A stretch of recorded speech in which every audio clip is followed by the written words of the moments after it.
அனைவருக்கும் வணக்கம். நம்ம இன்றைக்கி என்ன பார்க்க போகிறோம் அப்படின்னு கேட்டிங்கன்னா, எப்பயும் போல் ஒரு ஜாதகத்தை போட்டு நான் விளக்குறேங்க. அது எந்த ஜாதகம் அப்படின்னு கேட்டிங்கன்னா, இந்த போர்டில் போட்டுருக்குறேன் இல்லைங்களா, இந்த ஜாதகம் தான். இந்த ஜாதகர் கேட்ட கேள்வி என்னன்னு கேட்டிங்கன்னா, நான் கலெக்டர் ஆவேனா, ஐஏஎஸ் ஆக முடியுமா, இந்தியன் அட்மினிஸ்ட்ரேட்டிவ் சர்வீஸ் இது என்னால் ஆக முடியுமா அப்படின்னு சொல்லி கேட்டுக்கிறாங்க. இதுக்கு ஜாதகத்தில் என்ன அமைப்பு, அந்த மாதிரி ஐஏஎஸ் ஆக முடியுமா இல்லையா அப்படின்னு சொல்லி நம்ம பார்ப்போம். அதுக்கு முன்னாடி எப்பயுமே ஒரு ஜாதகத்தை நம்ம பார்க்குறப்ப லக்னம் எப்படி இருக்குது, லக்னாதிபதி எப்படி இருக்கிறாரு, 5, 9 கூடியவங்க எப்படி இருக்கிறாங்க, 4, 7, 10 என்று சொல்லக்கூடிய கேந்திரம் எப்படி இருக்குது, கேந்திராதிபதிகள் எப்படி இருக்கிறாங்க, திரிகோணாதிபதிகள் எப்படி இருக்கிறாங்க, 6, 8, 12 அதிபதிகள் எப்படி இருக்கிறாங்க, 6, 8, 12 என்ன கிரகம் உட்காந்துருக்குறாங்க, ஸ்தானபலம், திக்பலம், திருக்பலம் இந்த மாதிரி அமைப்பெல்லாம் பார்த்துட்டு அதுக்கப்புறம் மற்ற ஒவ்வொரு விஷயமும் பார்த்தீங்கன்னாக்கா, நம்ம எந்த ஒரு ஜாதகத்துலேயும் ஒரு ஜாதகம் வெயிட்டாக இருக்குதா இல்லையா, வலுவாக இருக்குதா இல்லையா அப்படின்னு சொல்லி பார்க்குறதுக்கு ஃபஸ்ட்டு லக்னம், லக்னாதிபதி, சூரியன், சந்திரன், அடுத்தது குரு, சுக்கிரன், இவங்க நல்லா இருந்தாங்க அப்படின்னாக்கா அந்த ஜாதகம் வெயிட்டாக இருக்குது அப்படின்ற மாதிரி நம்ம சொல்லலாம். அதாவது வலுவாக இருக்குது அப்படின்ற மாதிரி நம்ம சொல்லலாம். ஆனால் வலுவாக இருந்தால் மட்டும் பத்தாது, தசாபுக்திகள் நம்மளுக்கு சப்போர்ட் பண்ணணும். அப்போ தான் அது யோக ஜாதகமாக ஆகும் அப்படின்ற மாதிரி நம்ம சொல்ல முடியும். அப்படி இருக்கிறப்ப பார்த்திங்கனாக்கா இந்த ஜாதகத்தில் என்ன அமைப்பு அப்படின்னு சொல்லி நம்ம பார்ப்போம். அப்போ இந்த ஜாதகத்தை பொறுத்த வரைக்கும் பார்த்திங்கன்னா என்ன லக்னம், மேஷ லக்னம். மேஷ லக்னம் 23 டிகிரியில் லக்ன புள்ளி இருக்குது. சனி 29 டிகிரியில் இருக்கிறாங்க. ராகு 8 டிகிரியில் 2ஆம் வீட்டில் இருக்கிறாங்க. அது சுக்கிரனோட வீடு ரிஷப வீட்டில் இருக்கிறாங்க. அடுத்து பார்த்தீங்கன்னாக்கா 4ஆம் வீட்டில் குரு 14 டிகிரியில் சந்திரனோட வீட்டில் இருக்கிறாங்க. அதேமாதிரி பார்த்தீங்கன்னாக்கா இங்கே 8ஆம் வீட்டில் கேது 8 டிகிரியில் இருக்கிறாங்க. ராகு கேது எப்பயுமே ஒரே டிகிரியில் தான் வருவாங்க. ஏன்னு கேட்டிங்கன்னா 180 டிகிரி 180 பாகைகளில் பார்த்தீங்கன்னாக்கா 2 பேரும் ஒரே டிகிரியில் தான் வருவாங்க. அடுத்தது செவ்வாய் 9ஆம் வீட்டில் 22 டிகிரியில் இருக்கிறாங்க. அதேமாதிரி 11ஆம் வீட்டில் சந்திரன், சுக்கிரன், சந்திரன் 15 டிகிரியில் இருக்கிறாங்க. சுக்கிரன் 8 டிகிரியில் இருக்கிறாங்க. அதேமாதிரி 12ஆம் வீட்டில் சூரியன், புதன், சூரியன் 15 டிகிரியில் இருக்கிறாங்க. புதன் 23 டிகிரியில் இருக்கிறாங்க. இந்த ஒரு சுச்சுவேஷனில் நம்ம முதல்ல ஒரு ஜாதகத்தை பார்த்தோன்னா அது தேய்பிறை சந்திரனா வளர்பிறை சந்திரனா அப்படின்னு சொல்லி நம்ம பார்க்கணும். இங்கே பார்த்தீங்கன்னாக்கா சந்திரன் தேய்பிறை சந்திரன். அது அமாவாசைக்கு பாருங்க, சூரியன் 15 டிகிரி, சந்திரன் 15 டிகிரி. இன்னும் அமாவாசைக்கு 2.25 நாள் இருக்குது. ஒரு ராசியில் சந்திரன் எத்தனை நாள் இருக்கும், 2.25 நாள் தான் பயணிக்கும். அப்போ பார்த்தீங்கன்னாக்கா இங்கே 15 சந்திரன், இங்கேயும் 15. அப்போ பார்த்தீங்கன்னாக்கா இன்னும் 2.25 நாளில் அமாவாசை ஆக போகுது.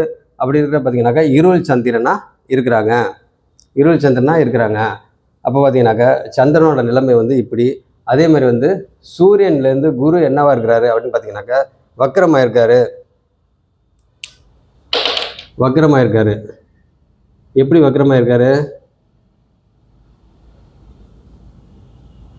எப்படி வக்ரமாக இருக்கிறது, சூரியன் இங்கே இருக்கிறாரு அப்படின்னாக்கா உங்களுக்கு 5 சூரியன்லேருந்து 1, 2, 3, 4, 5.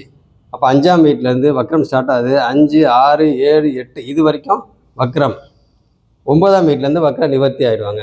அப்படி இருக்கிற பார்த்தீங்கன்னாக்கா உங்களுக்கு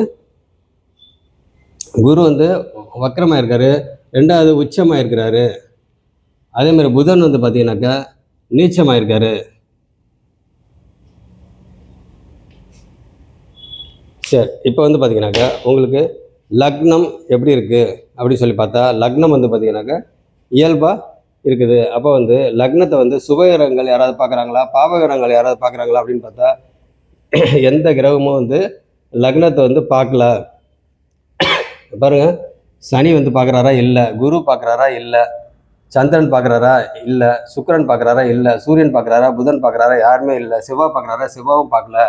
அப்படி இருக்கிற பார்த்தீங்கன்னாக்கா உங்களுக்கு எந்த கிரகமும் சுபகிரகமும் பார்க்கல, பாபகிரகங்களும் பார்க்கலாம். அப்போ பார்த்தீங்கன்னாக்கா லக்னம் இயல்பாக இருக்குது. அப்போ பார்த்தீங்கன்னா லக்னாதிபதி அந்த வீட்டு அதிபதி யார்? செவ்வாய். அந்த செவ்வாய் வந்து எங்கே உட்காந்துருக்கிறாரு அப்படின்னு பார்த்தீங்கன்னாக்கா, அப்போ செவ்வாய் லக்னம் இது. இந்த வீட்டு அதிபதி பார்த்தீங்கன்னா செவ்வாய் வந்து இங்கே 9ஆம் வீட்டில், குருவோட வீட்டில், உச்சமான குரு வீட்டில், தனுசு வீட்டில் உட்காந்துருக்கிறாரு லக்னாதிபதி. லக்னாதிபதி 22 டிகிரியில் உட்காந்துருக்கிறாரு. அடுத்தது சனி. சனி வந்து சுக்கிரன் வீட்டில், ரிஷப வீட்டில் உட்காந்துருக்கிறாரு. ராகு வந்து பார்த்திங்கன்னா அதே வீட்டில் 8 டிகிரியில் உட்காந்துருக்கிறாரு. அப்போ சனி வந்து 29 டிகிரியில் உட்காந்துருக்கிறாரு அப்படின்னாக்கா உங்களுக்கு இந்த வீட்டில் இருக்கிற மாதிரி கணக்கு.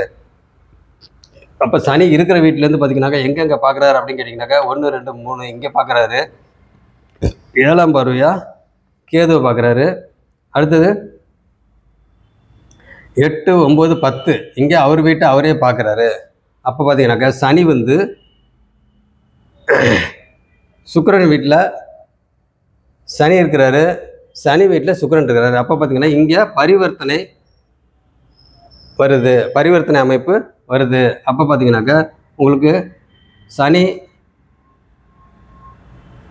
சுக்கிரன் வீட்லேயும் சுக்கிரன் சனி வீட்லேயும் இருக்கிறாங்க. அப்போ பார்த்தீங்கன்னாக்கா உங்களுக்கு பரிவர்த்தனை யோகம் இருக்குது.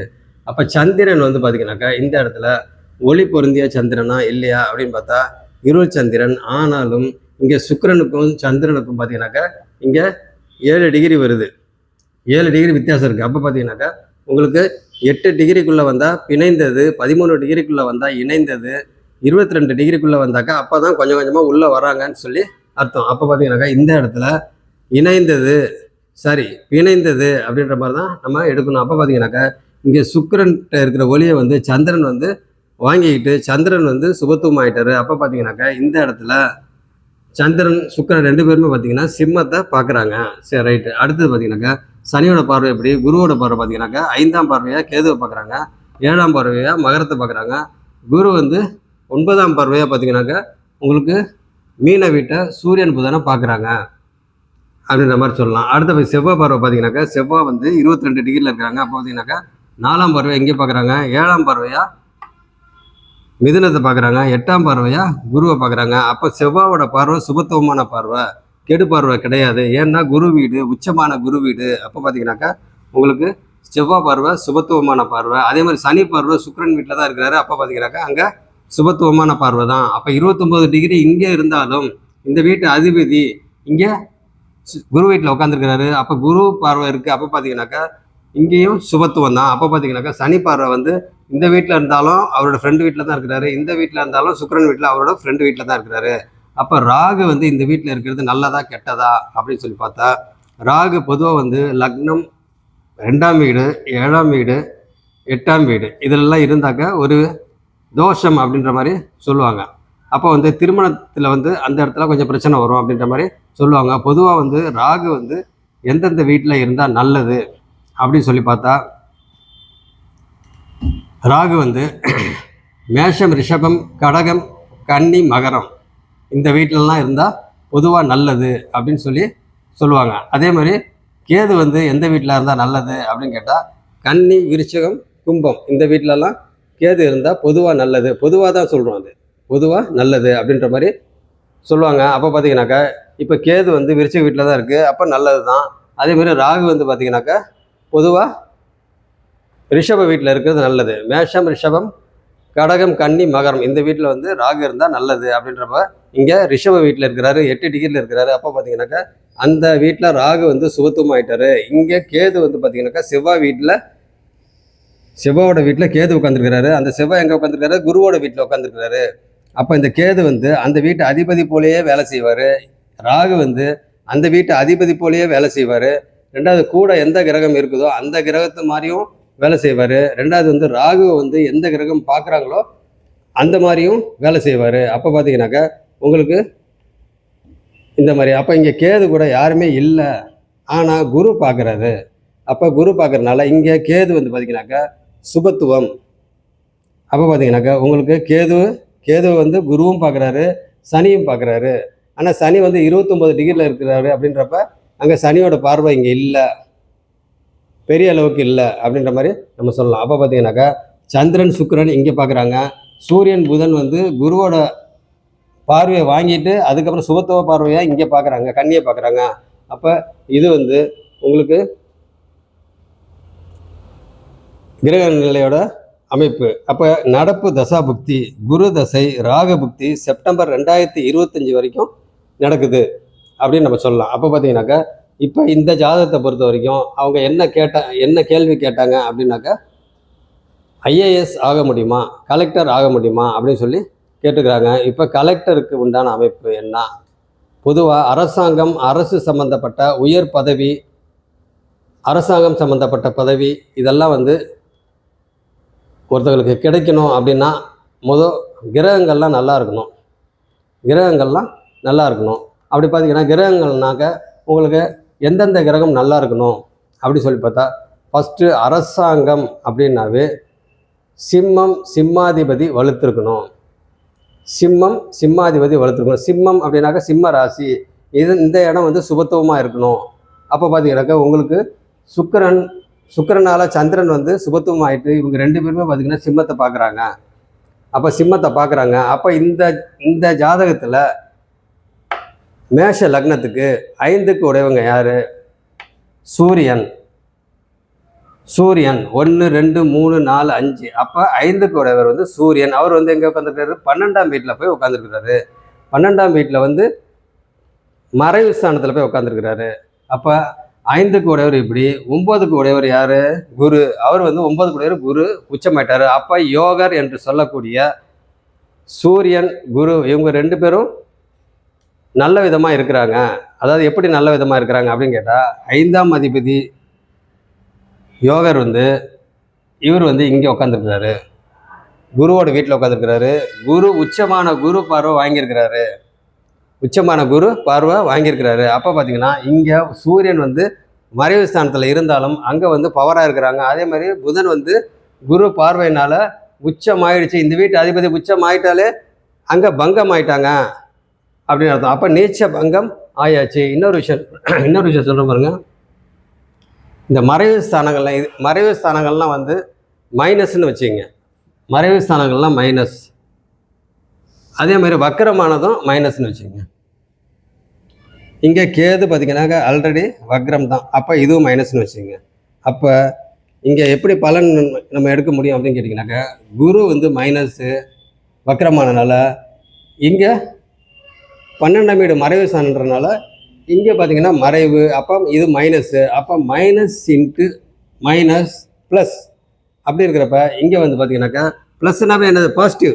அப்போ நல்ல பலனாக இருக்கும். அப்போ குரு பார்வை இங்கே வக்கரமானனால இங்கே மறைவு ஸ்தானம். அப்போ மைனஸ் இன்ட்டு மைனஸ் ப்ளஸ். அப்போ பாசிட்டிவான பலன்கள். அதே மாதிரி இங்கே குரு வந்து பார்த்தீங்கன்னாக்கா வக்கரமானனால மைனஸ்ஸு. இங்கே கேது ஆல்ரெடி இது வக்கரம். அப்படி இருக்கிறப்ப பார்த்தீங்கன்னாக்கா இங்கே மைனஸ் இன்ட்டு மைனஸ் ப்ளஸ். அப்போ பார்த்தீங்கன்னா குரு வந்து கேதுவை பார்க்கறனால இங்கேயும் பாசிட்டிவான பலன்கள் இருக்கும். அப்படி இருக்கிறப்ப பார்த்தீங்கன்னாக்கா இங்கே 8ஆம் வீட்டில் வந்து கேது இருக்கிறாரு, திருமணத்தில் பிரச்சனை வந்துடுமா அப்படின்னாக்கா இங்கேயே கண்டிப்பாக வராது. இந்த மாதிரி கேது இந்த மாதிரி 8ஆம் வீட்டில் இருந்தாக்கா லேட்டாக மேரேஜ் பண்ணோம்னாக்கா ஆட்டோமேட்டிக்காக அது வந்து அந்த தோஷம் வந்து யோகமாக மாறிடும் ஃப்யூச்சரில் அப்படின்னு சொல்லி நம்ம சொல்லலாம். அதே மாதிரி ராகு பார்த்தீங்கன்னாக்கா இங்கே 2ஆம் வீட்டில் சுக்கிரனோட வீட்டில் இருக்கிறாரு, 8 டிகிரியில் இருக்கிறாரு அப்படின்னாக்கா உங்களுக்கு சுக்கிரன் வீட்டில் இருக்கிறாரு. அப்போ பார்த்தீங்கன்னாக்கா சனி வந்து அதே வீட்டில் உட்காந்துருக்கிறாரு அப்படின்னாக்கா இங்கே சுக்கிரன் வீட்டில் ராகு இருக்கிறது. நான் தான் இப்போ சொன்னேன் இல்லைங்களா, பொதுவாக வந்து இது ரிஷப வீட்டில் இருக்கிற ராகு வந்து நல்லது பண்ணுவார் அப்படின்ற மாதிரி நம்ம இங்கே எடுத்துக்கலாம். அப்போ இங்கே 2ஆம் வீட்டில் இருக்கிறது உங்களுக்கு ராகு வந்து அதனால் தனம் குடும்பம் வாக்கு அப்படின்ற இதில் வந்து பிரச்சனை வந்துடும், குடும்பத்தை உருவாக்குறதுல பிரச்சனை வந்துடும் அப்படின்ற மாதிரிலாம் நம்ம எடுக்க வேண்டாம். என்ன காரணம் அப்படின்னு கேட்டிங்கன்னா இந்த ஜாதகர் பிறந்தது லக்னம் வந்து என்ன லக்னம்? மேஷ லக்னம். ராசி வந்து கும்பராசி. அப்போ இந்த கும்பராசி அப்படின்னாவே உங்களுக்கு என்னது? நட்சத்திரம் சதய நட்சத்திரம். அப்போ சதய நட்சத்திரம்னாக்கா அது யார்? எந்த நட்சத்திர அதிபதி யார்? நட்சத்திர அதிபதி ராகு. அப்போ ராகு தசையில் தான் இவங்க பிறந்திருக்கிறாங்க. சதயம் வந்து ராகுக்கு உண்டான நட்சத்திரம். அப்போ பார்த்தீங்கன்னாக்கா ராகு உண்டான நட்சத்திரம் என்னென்ன? திருவாதிரை, சுவாதி, சதயம். இது 3ம் எந்த இதுக்கு உண்டான நட்சத்திரம்? ராகுக்கு உண்டான நட்சத்திரம். அப்போ அந்த ராகு வந்து பார்த்தீங்கன்னாக்கா உங்களுக்கு இங்கே 2ஆம் வீட்டில் இருக்கிறதுனால பெரிய அளவில் பாதிப்பு வராது. ஏன் பாதிப்பு வராது அப்படின்னு கேட்டிங்கன்னா ராகு தசை முடிஞ்சு போச்சு. பிறந்தப்பே ராகு தசை முடிஞ்சு போச்சு. அப்போ இனிமேல் ராகு தசை வராது, ராகு புக்தி தான் வரும். அப்படி இருக்கிறப்ப பார்த்தீங்கன்னாக்கா பெரிய அளவில் வந்து இந்த ஜாதகத்தில் வந்து பிரச்சனை வராது அப்படின்ற மாதிரி நம்ம சொல்லலாம். அதே மாதிரி பொதுவாக வந்து அரசாங்கம் அப்படின்னாவே உங்களுக்கு சிம்மம் சிம்மாதிபதி வலுத்திருக்கணும். எப்படி வலுத்திருக்கணும்? சிம்மம் வந்து சுபத்துவமாக இருக்கணும். அப்போ வலுத்திருக்கு அப்படின்னு சொல்லி நம்ம சொல்லலாம். அடுத்தது சிம்மாதிபதி யார்? சூரியன். சூரியன் வந்து வலுத்திருக்கணும். எப்படி வலுத்திருக்கணும்? டைரெக்டாக ஆட்சி உச்சம் இந்த மாதிரிலாம் ஆகாமல் இன்டைரக்டானாக்கா எப்படி? திக்பலம் இல்லை இயற்கை சுபருங்க, இல்லை வளர்பிறை சந்திரன் பார்வை, இல்லை தனித்த புதன் பார்வை, இந்த மாதிரி இருந்துச்சு. குரு சுக்கிர பார்வை, தனித்த புதன், இல்லைன்னா வளர்பிறை சந்திரன், அந்த மாதிரி பார்வை இருந்துச்சு அப்படின்னாக்கா உங்களுக்கு இன்டைரக்டாக வந்து வலுப்பெறாங்க அப்படின்ற மாதிரி அர்த்தம். அப்போ பார்த்தீங்கன்னாக்கா இங்கே வந்து குரு பார்வை வந்து இங்கே இருக்கிறதுனால உங்களுக்கு இன்டைரக்டாக வலுப்பெறாங்க. 12ஆம் வீட்டில் மறைவு ஸ்தானம் அப்படின்றது வந்து அங்கே இல்லை அப்படின்ற மாதிரி நம்ம சொல்லலாம். அது இல்லாமல் குருவோட பார்வை வந்து சூரியனுக்கு இருக்குது அப்படின்னாக்கா அது நல்ல விதமாக அதோட பலன் இருக்கும் அப்படின்ற மாதிரி நம்ம சொல்லலாம். ஏன்னு கேட்டிங்கனாக்கா சூரியனும் இவரும் ஃப்ரெண்டு. அது இல்லாமல் சூரியன் வீட்லேயே வந்து குருவோட வீட்லேயே சூரியன் உட்காந்துருக்கிறாரு. அப்படி இருக்க பார்த்தீங்கன்னாக்கா குரு பார்வை இங்கே 14 டிகிரி, இங்கே 15 டிகிரி. அப்போ பார்த்தீங்கன்னாக்கா டிகிரி வைஸ் பார்க்கணும். பார்த்தீங்கன்னாக்கா குரு பார்வை ரொம்ப நல்லா இருக்குது. அப்போ பார்த்தீங்கன்னாக்கா உங்களுக்கு சூரியன் வந்து நல்லா வலுப்பெறாரு. அப்போ பார்த்தீங்கன்னாக்கா சிம்மாதிபதி வலுத்திருக்கிறாங்க. ஃபஸ்ட்டு பாயிண்ட்டு சூரியன் நல்லா இருக்குது அரசு சம்மந்தப்பட்ட வேலைக்கு. அதே மாதிரி தலைமை பதவி அப்படின்னாவே உங்களுக்கு என்னது? தலைமை பதவி அப்படின்னாவே சூரியன் வந்து நல்லா இருக்கணும், வலுத்திருக்கணும். அப்போ வந்து தலைமை பதவி கண்டிப்பாக அதுக்கு உண்டான அமைப்பு வரும் அப்படின்ற மாதிரி நம்ம சொல்லலாம். அப்போ பார்த்தீங்கன்னாக்கா இங்கே சூரியன் வந்து வலுத்திருக்கிறாங்க. அடுத்தது யார் நல்லா இருக்கணும்? சூரியனும் நல்லா இருக்கணும், புதனும் நல்லா இருக்கணும், குருவும் நல்லா இருக்கணும். அதிகாரம் சம்மந்தப்பட்டதுக்கு பார்த்தீங்கன்னாக்கா செவ்வாயும் நல்லா இருக்கணும், சனியும் நல்லா இருக்கணும். அப்போ பார்த்தீங்கன்னாக்கா டோட்டலாகவே அதாவது உங்களுக்கு ஐஏஎஸ்க்கும் ஒரு அரசியலில் வந்து ஒரு நல்ல ஒரு பதவி, ஒரு நல்ல ஒரு லெவலில் இருக்கணும் அப்படின்னாக்கா கிட்டத்தட்ட ஒரே மாதிரி கிரகங்கள் நிலை வந்து இருக்கணும். அப்படி இருக்க பார்த்தீங்கன்னாக்கா உங்களுக்கு சூரியன், புதன், குரு, அடுத்தது செவ்வாய், அதிகாரத்துக்கு உண்டானது செவ்வாய், அடுத்தது சுறுசுறுப்புக்கு உண்டானது செவ்வாய், அடுத்தது பார்த்தீங்கன்னாக்கா உங்களுக்கு சனியும் நல்லா இருக்கணும். அப்போ பார்த்தீங்கன்னாக்கா இந்த இடத்துல எல்லாமே வந்து நல்ல விதமாக இருக்கிறாங்களா இல்லையான்னு பார்த்தாக்கா உங்களுக்கு எல்லா கிரகங்களும் எடுத்துங்க, எல்லா கிரகமும் நம்ம பார்ப்போம். அப்போ எல்லா கிரகத்தையும் பார்த்தீங்கன்னா சனி வந்து சுபத்துவமாக இருக்கிறாரா இல்லையா அப்படின்னு பார்த்தா அங்கே சுபத்துவமாக இருக்கிறாரு. எப்படி சுபத்துவமாக இருக்கிறாரு? சுக்கிரன் வீட்டில் இருக்கிறாரு. அதே போல் ராகுவும் பார்த்தீங்கன்னா சுக்கிரன் வீட்டில் இருக்கிறாரு. அப்போ பார்த்தீங்கன்னாக்கா அங்கே சுபத்துவம். அப்போ சனி வந்து 29 டிகிரியில் இருக்கா. அப்போ இங்கே இருக்க மாதிரி கணக்கு எடுத்துக்கிட்டோம் அப்படின்னாக்கா இந்த வீட்டு அதிபதி பார்த்தீங்கன்னா குரு பார்வையில் இருந்து உங்களுக்கு நீச்ச பங்கம் ஆயிட்டாரு. அப்போ இந்த வீட்டு அதிபதி பார்த்தீங்கன்னாக்கா உங்களுக்கு பங்கம் ஆயிட்டாரு. அப்போ சனி அந்த வீட்டில் இருந்தாலும் உங்களுக்கு அது ஒரு விதமான சுபத்துவமாக இருக்கிற மாதிரி தான் கணக்கு. அப்போ சனி வந்து இந்த வீட்டில் இருந்தாலும் அவரோட ஃப்ரெண்டு வீட்டில் தான் இருக்கிறாங்க. அப்போ சனி பார்வை வந்து பெரிய அளவில் கெடு பார்வை இல்லை அப்படின்ற மாதிரி நம்ம சொல்லலாம். அடுத்தது குரு வந்து இயற்கை சுவர், அவர் உச்சமாக இருக்கிறாரு. வக்ரமாக இருந்தாலும் அவர் உச்சமாக இருக்கிறாரு. வக்ரமாக இருந்தால் என்ன பண்ணுங்க? இயல்புக்கு மாறிய தன்மையில் பலன் கொடுக்கும், அவ்வளோதான். மற்றபடி வந்து பார்த்தீங்கன்னாக்கா சுக்கிரன் வந்து உட்காந்துருக்கிற வீடு சந்திரன். அந்த சந்திரன் வந்து சுக்கிரன் கூட உட்காந்துருக்குறாங்க. அப்போ பார்த்தீங்கன்னா இந்த சந்திரன் வந்து இருள் சந்திரனாக இருந்தாலும் உங்களுக்கு பிரச்சனை இல்லை. ஏன்னா இந்த சுக்கிரனால சந்திரன் வந்து சுபத்துவம் ஆயிட்டாரு. அப்போ இந்த 2 பேரும் சுபத்துவமாகி இங்கே பார்க்கறதுனால சிம்மம் வலுத்து, சிம்மாதிபதியும் இது வலுத்து, புதனும் வலுத்து, சனியும் பார்த்தீங்கன்னா சுபத்துவமான வீட்டில் இருந்து, குருவும் சுபத்துவமான வீட்டில் இருந்து, குரு பார்வையில் கேதும் பார்த்தீங்கன்னாக்கா சுபத்துவமாக இருக்கிறாரு. எப்படி சுபத்துவமாக இருக்கிறாரு? குரு பார்வையில் சுபத்துவமாக இருக்கிறாரு. இந்த வீட்டு அதிபதியும் பார்த்தீங்கன்னாக்கா உச்சமான குரு வீட்டில் உட்காந்துருக்கிறாரு. அப்போ பார்த்தீங்கன்னாக்கா இங்கே பாக்கியஸ்தானத்தில் வந்து செவ்வாய் வந்து உட்காந்துருக்கிறாரு. அப்போ பார்த்தீங்கன்னாக்கா பாக்கியாதிபதி யார்? குரு, அவர் உச்சமாக இருக்கிறாரு. அப்போ பார்த்தீங்கன்னா டோட்டலாகவே எல்லாமே சுபத்துவம். அடுத்து சுக்கிரன் வந்து இயற்கை சுபர். அப்போ சந்திரன் இருள் சந்திரன் அவரும் என்ன ஆகிட்டாரு? சுபத்துவம் ஆகிட்டாரு. அதே மாதிரி சூரியன் பார்த்தீங்கன்னாக்கா சூரியன் புதன் 2 பேருமே குருவோட வீட்டில் உட்காந்துருக்காங்க. குரு பார்வை இருக்குது. அப்போ அவங்களும் சுபத்துவமாக இருக்கிறாங்க. ஆக மொத்தம் லக்னம் மட்டும்தான் சுபத்துவமாக இல்லை, ஆனால் லக்னாதிபதி சுபத்துவமாக இருக்கிறாரு. அப்போ டோட்டலாக பார்த்தீங்கன்னாக்கா உங்களுக்கு எல்லா கிரகமும் வந்து சுபத்துவமாக இருக்கிறாங்க. அப்போ பார்த்தீங்கன்னா இந்த ஜாதகம் வந்து நல்ல வெயிட்டான ஜாதகம். அப்போ வந்து பார்த்திங்கன்னா அரசாங்கம் சம்மந்தப்பட்டது உயர் பதவிகளை வதிக்கக்கூடிய அமைப்பு இருக்குது. அதே மாதிரி ஐஏஎஸ் கண்டிப்பாக ஆக முடியும். அதே மாதிரி வந்து ஐஏஎஸ் மட்டும் இல்லை, ஐஏஎஸ்க்கு அடுத்த நிலையிலையும் வரலாம், ஐஏஎஸ்க்கும் உண்டான அமைப்பு இருக்குது அப்படின்னு சொல்லி இப்போ நடப்பு தசாபக்தி பார்த்திங்கனாக்கா குரு தசை ராகு புக்தி, குரு தசை ராகு புக்தி. ஓகே, இப்போ வந்து இவருக்கு அந்த அமைப்பு எப்போ வரும், ஐஏஎஸ் கலெக்டர் ஆகிறதுக்கு உண்டான அமைப்பு எப்போ வரும் அப்படின்னு பார்த்தோம்னா, இப்போ பார்த்தீங்கன்னாக்கா இந்த ஜாதகருக்கு குரு தசா ராகு புக்தி நடக்குது. அப்போ குரு தசை அப்படின்னாக்கா லக்னத்துக்கு குரு வந்து யார் அப்படின்னு பார்த்தா அவர் லக்னாதிபதிக்கு ஃப்ரெண்டு. அப்போ வந்து அந்த குருவோட வீட்டில் லக்னாதிபதி உட்காந்துருக்கிறாரு. அப்போ இந்த குரு தசை நடக்குது அப்படின்றப்ப குரு எத்தனைக்கு உடையவர், அவர் வந்து பார்த்தீங்கன்னாக்கா 9க்கு உடையவர், அடுத்தது 12க்கு உடையவர், 9க்கு உடையவர், 12க்கு உடையவர். அப்போ பார்த்தீங்கன்னாக்கா உங்களுக்கு குரு வந்து பாக்கியாதிபதியாகவும் வராரு. அப்போ பாக்கியாதிபதி அவர் தான். அப்போ பாக்கியங்கள்லாம் பார்த்தீங்கன்னா குரு உச்சமானனால, குரு பார்வையில் சூரியன் புதன் இருக்கிறதுனால, கேதுவும் இருக்கிறதுனால இந்த ஜாதகர் பார்த்தீங்கன்னாக்கா படிக்கிறதுக்கு இந்த மாதிரி இதுக்கெல்லாம் பார்த்தீங்கன்னாக்கா வெளியே தான் போவார்.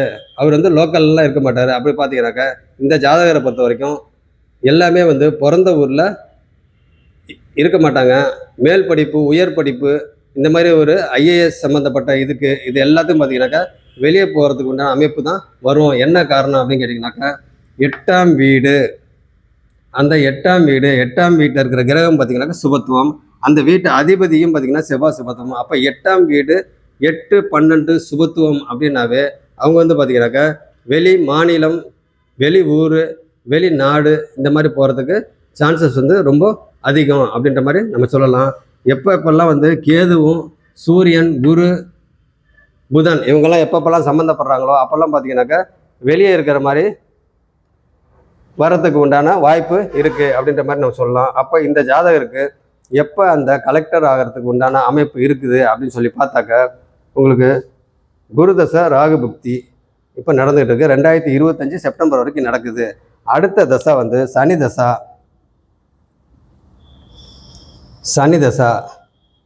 இந்த சனி தசாவில் அவங்களுடைய ப்ராசஸ் ஸ்டார்ட் ஆகும். அவங்களுடைய படிப்பு சம்மந்தப்பட்டது, ஐஏஎஸ் படிப்பு சம்மந்தப்பட்டதுக்கு. ஏன்னு கேட்டிங்கன்னா இப்போ வந்து இந்த ஜாதகர் உயர்கல்வி படிச்சுக்கிட்டு இருக்கிறாரு. இன்னும் ஒரு 4-5 மாதத்தில் இந்த ஜாதகருக்கு வந்து உயர்கல்வி முடிஞ்சிடும். அப்போ உயர்கல்வி முடிஞ்சோன்னா அடுத்தது ஐஏஎஸ்க்கு உண்டான படிப்பை வந்து அவர் வந்து தொடருவார். அப்போ தொடர்றது வந்து இந்த சனி தசா சனி புக்தியில் தொடருவார். ஏன் சனி தசா சனி புக்தி அப்படின்னு கேட்டிங்கன்னா, சனி தசா வந்து சனி வந்து எத்தனைக்கு உடையவர், இந்த லக்னத்துக்கு மெயினாக இந்த லக்னத்துக்கு வந்து சனி வந்து ஃபேவரா அன்ஃபேவரா அப்படின்னு பார்த்தோம்னா நம்ம பொதுவாக எடுத்தோம்னா அன்ஃபேவர் அப்படின்னு தான் நம்ம சொல்லுவோம். அன்ஃபேவர். அதேமாதிரி சனிக்கு அடுத்தப்பில் வர புதன் பார்த்தீங்கன்னாக்கா புதன் தசையும் உங்களுக்கு ஃபேவரா அன்ஃபேவரா அப்படின்னு பார்த்தா இந்த லக்னத்துக்கு மேஷ லக்னத்துக்கும் விருச்சக லக்னத்துக்கும் பரம எதிரி, பரம பகைவர், இதெல்லாம் வந்து யார், புதன் தான். அப்போ இந்த புதன் தசை வந்து எப்படி இந்த இவருக்கு எப்படி பலன் செய்யும் அப்படின்னு பார்த்தா இவருக்கு யோக தசையா அவயோக தசையா அப்படின்னு பார்த்தா பொதுவாக பார்த்தோம்னா அவயோக தசா.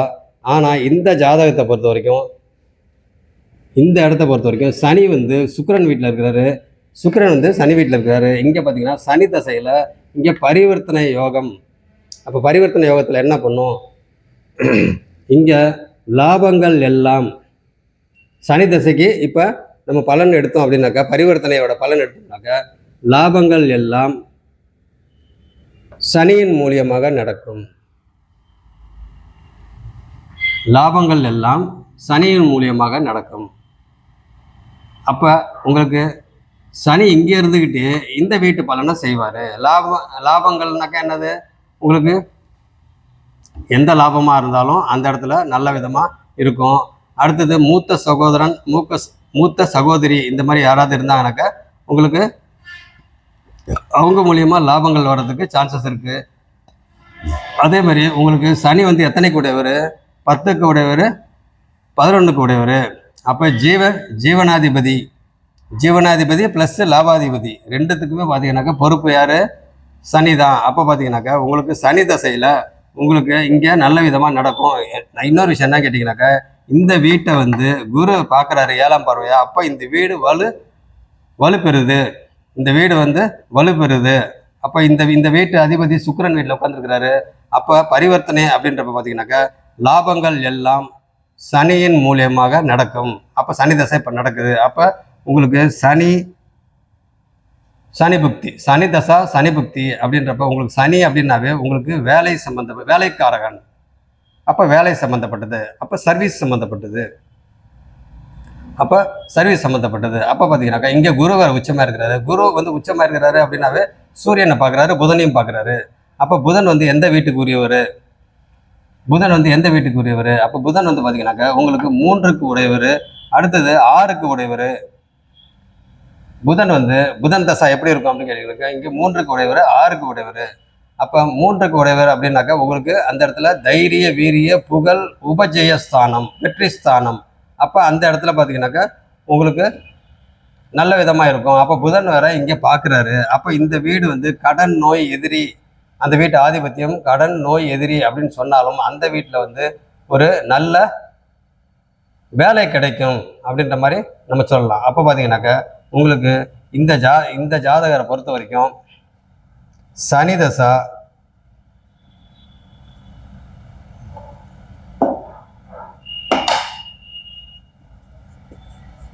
புதன் புக்தியில் செப்டம்பர் 2028 செப்டம்பர் 2028க்கு மேலே இந்த ஜாதகர் வந்து ஐஏஎஸ் கலெக்டர் ஆகிறதுக்கு சான்ஸ் வந்து ரொம்ப பிரகாசமாக இருக்குது அப்படின்ற மாதிரி நம்ம சொல்லலாம். ஏன் அப்படின்னு கேட்டிங்கனாக்கா புதன் வந்து 6க்கு உடையவர். 6ன்றது ஒரு நல்ல வேலை கிடைக்கும். 2வது 3க்கு உடையவர். அப்போ 3க்கு உடையவர், 6க்கு உடையவரும் 3க்கு உடையவரும் எங்கே உட்காந்துருக்கிறாரு? 12ஆம் வீட்டில் உட்காந்துருக்கிறாரு. உச்ச குரு பார்க்குறாரு. அப்போ நீச்ச பங்கமாக வேற ஆயாச்சு. அப்படி இருக்கிற பார்த்தீங்கன்னாக்கா உங்களுக்கு 3க்கு உடையவர், 6க்கு உடையவர்றது 3ம் 6ம் பார்த்தீங்கன்னாக்கா உபஜயஸ்தானம். அது இல்லாமல் உங்களுக்கு 10ஆம் வீடு சனி வந்து இப்போ சனி தசை நடக்குது. அப்போ 10ஆம் வீடு அதிபதி யார்? ஜீவனாதிபதி யார்? சனி. அதே மாதிரி லாபாதிபதியும் பார்த்தீங்கன்னாக்கா சனி. அப்போ பார்த்தீங்கன்னாக்கா டோட்டலாக 10ஆம் வீடு, 11ஆம் வீடு, 3ஆம் வீடு, 6ஆம் வீடு எல்லாமே பார்த்தீங்கன்னாக்கா உபஜயஸ்தானம். அப்போ அந்த உபஜயஸ்தானம்லாம் சுபத்துவமாக இருக்கிறனால உங்களுக்கு நல்ல எல்லா விஷயத்துலையும் பார்த்தீங்கன்னாக்கா இவங்களுக்கு வெற்றி அடையிறதுக்கு உண்டான வாய்ப்பு மிக மிக பிரகாசமாக இருக்குது அப்படின்ற மாதிரி நம்ம சொல்லலாம். அப்போ இந்த ஜாதகரை பொறுத்த வரைக்கும் சனி தசா புதன் பக்தியில் செப்டம்பர் 2028க்கு மேலே ஐஏஎஸ் கலெக்டர் ஆகிறதுக்கு உண்டான வாய்ப்பு பிரகாசமாக இருக்குது அப்படின்ற மாதிரி நம்ம சொல்லலாம். வேறு என்ன சொல்லலாம்? இது சம்மந்தப்பட்ட இதில் பார்த்தீங்கன்னாக்கா உங்களுக்கு சூரியன் நல்லா இருக்கணும், புதன் நல்லா இருக்கணும், நல்லா இருக்கிறாங்க. சனியும் பார்த்தீங்கன்னாக்கா பரிவர்த்தனை யோகத்தில் இருக்கிறாங்க. செவ்வாய் அதிகாரத்துக்கு உண்டான இதுக்கு பார்த்தீங்கன்னாக்கா செவ்வாய். அப்போ அந்த செவ்வாய் வந்து உங்களுக்கு குருவோட வீட்டில் இருக்கிறாரு. அப்போ குருவோட வீட்டில் இருக்கிறாரு அப்படின்னா அவர் எங்கே பார்க்குறாரு? 4ஆம் பார்வையாக சுபத்துவமான பார்வையாக தான், கெடு பார்வையாக கிடையாது. அவர் பார்த்தீங்கன்னாக்கா 22 டிகிரியில் பார்த்தீங்கன்னாக்கா புதனை பார்க்குறாரு. அப்போ புதனை பார்த்தாலும் அங்கே சுபத்துவமான பார்வை தான். குரு பார்வை வேறு இருக்கிறனால அங்கே எந்த பாதிப்பும் ஆகலை. அப்போ பார்த்தீங்கன்னா செவ்வாய்னால புதனுக்கு எந்த பாதிப்பும் கிடையாது. அப்படி இருக்கிற பார்த்தீங்கன்னாக்கா இந்த ஜாதகர் பொறுத்த வரைக்கும் செவ்வாய்க்கும் புதனும் எதிரி தான், எதிர்த்தன்மை உடையவங்க தான், எதிரி பகைவர் எல்லாமே உண்டு. ஆனாலும் செவ்வாய் பார்வை சுபத்துவமான பார்வை, அப்போ கெடு பார்வை புதனுக்கு இல்லை அப்படின்ற மாதிரி சொல்லலாம். அப்போ பார்த்தீங்கன்னாக்கா சுக்கிரன் சந்திரன் அப்படின்னாக்கா உங்களுக்கு சுக்கிரனால சந்திரன் வந்து பார்த்தீங்கன்னாக்கா சுபத்துவம் ஆகிட்டாரு. அப்போ பார்த்தீங்கன்னா இந்த ஜாதகர் சிம்மத்தை பார்க்குறாங்க. சிம்மமும் ஸ்ட்ராங் ஆகிடுது, சிம்மாதிபதியும் ஸ்ட்ராங் ஆகிடுறாங்க, புதனும் ஸ்ட்ராங் ஆகிடுறாங்க, சனியும் ஸ்ட்ராங் ஆகிடுறாங்க. அடுத்து பார்த்தீங்கன்னா குருவும் ஸ்ட்ராங் ஆகிடுறாங்க, செவ்வாயும் ஸ்ட்ராங்காக இருக்காங்க, கேதுவும் ஸ்ட்ராங்காக இருக்காங்க. அப்போ பார்த்தீங்கன்னா இந்த அரசு சம்மந்தப்பட்ட இதுக்கு அதே மாதிரி 2ஆம் வீடு சம்மந்தப்பட்டது தனம், குடும்பம், வாக்கு அப்படின்ற இடத்துல பார்த்தீங்கன்னாக்கா இங்கே ராகு பொதுவாக சொல்ல போனாக்கா மேஷம், ரிஷபம், கடகம், கன்னி, மகரம் இந்த வீட்டில் இருந்தாக்கா நல்லது அப்படின்ற அடிப்படையில் பார்த்தீங்கன்னாக்கா இந்த இடத்துல ராகு நல்லது தான் பண்ணுவார். அப்போ பார்த்தீங்கன்னாக்கா இந்த ஜாதகரை பொறுத்த வரைக்கும் அவங்க கேட்ட கேள்விக்கு கரெக்டாக சனி தசா புதன் புக்தி 2028 செப்டம்பருக்கு மேலே ஐஏஎஸ் கலெக்டர் ஆகிறதுக்கு வாய்ப்பு மிக மிக பிரகாசமாக இருக்குது அப்படின்னு நான் சொல்லிக்கிட்டு இதோட முடிச்சுக்கிறேன். நன்றிங்க.